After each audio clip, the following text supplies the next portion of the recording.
రాజకీయ పార్టీలు ఓటమి తర్వాత కొన్నిసార్లు డౌన్ఫాల్ అవుతాయి. కొన్నిసార్లు రాజకీయ పార్టీలు ఎన్నికలు వచ్చాయంటే మళ్ళీ ఫుల్ జోష్‌తో అయితే తెర మీదకి వస్తుంటాయి. అలాంటి పార్టీ ఏదైనా ఉంది అంటే ఇప్పుడు తెలంగాణలో బీఆర్ఎస్ పార్టీ ఉందని చెప్పుకోవాలి. ఎందుకంటే 2023 అసెంబ్లీ ఎన్నికల సమయంలో ఘోర ఓటమి పాలైన తర్వాత అక్కడ కాంగ్రెస్ పార్టీ విజయంలోకి వచ్చింది.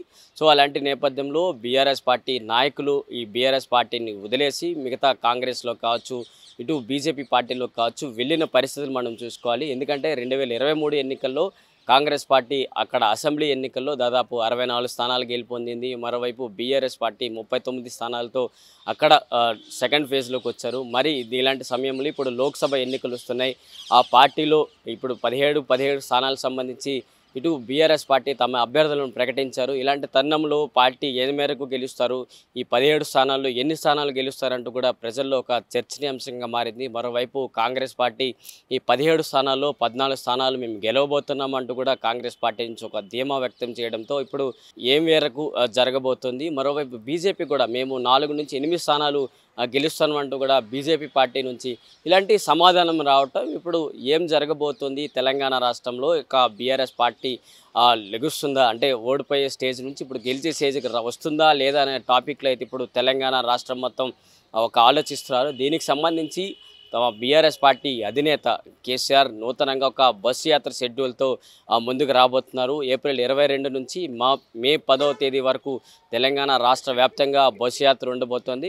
గత 9.5 ఏళ్లుగా తెలంగాణ రాష్ట్రంలో తమ సంక్షేమ పథకాలు కావచ్చు, అభివృద్ధి కావచ్చు మరోసారి ప్రజల దృష్టికి తీసుకెళ్లడానికి బస్సు యాత్రను చేపట్టబోతున్నారు. దీనికి సంబంధించి కూడా షెడ్యూల్ మరికొద్ది రోజుల్లో రాబోతుంది. దీనిపైన కూడా పూర్తిగా విశ్లేషణ చేస్తూ ఏ ప్రాంతాల్లో పర్యటన చేయబోతున్నారు, టోటల్గా ఈ 17 లోక్సభ నియోజకవర్గాలకు సంబంధించి మొత్తంగా ఇటువంటి షెడ్యూల్తో వెళ్ళబోతున్నారు అంటే కోణంలో అయితే ఇప్పుడు షెడ్యూల్ అయితే రాబోతుంది.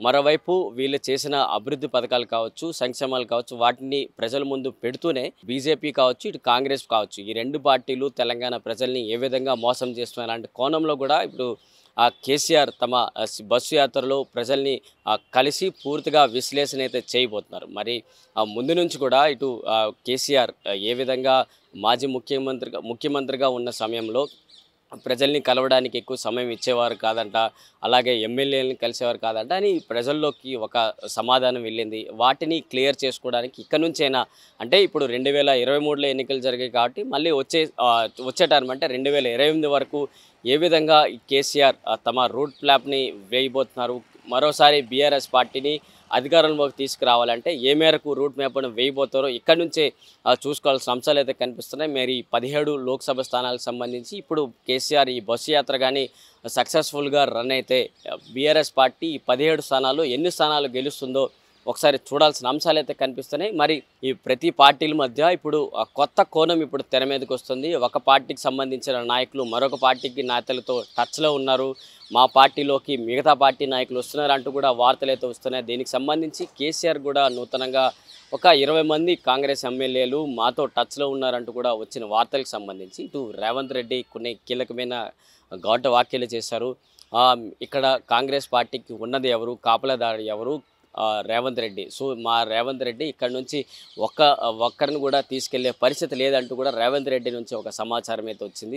మరి ఇలాంటి కోణంలో ఇటు కేసీఆర్ తమ బస్సు యాత్రని ఏ విధంగా చేయబోతారు, తెలంగాణ రాష్ట్ర వ్యాప్తంగా తమ పరిపాలనను ఏ విధంగా చేశాము, ఈ కాంగ్రెస్ పార్టీ 100 రోజులు కావచ్చు ఈ 3 నెలల పరిపాలన ఏ విధంగా జరిగింది, ఆ తెలంగాణ ప్రజలకు ఇచ్చిన హామీలను ఏ విధంగా నెరవేరుస్తున్నారు, వాటిని అన్నిటినీ కూడా ఎండగట్టే పరిస్థితిలో తెలంగాణ ప్రజల ముందుకు వెళ్ళడానికి ఇటు కేసీఆర్ రూట్ మ్యాప్ను కూడా సిద్ధం చేస్తున్నారు. పార్టీ శ్రేణులు కూడా దీనిపైన ఒక హర్షం వ్యక్తం చేస్తున్నాయి. వీడియో జర్నలిస్ట్ కృష్ణతో ప్రశాంత్, ఆంధ్రప్రభ, న్యూఢిల్లీ.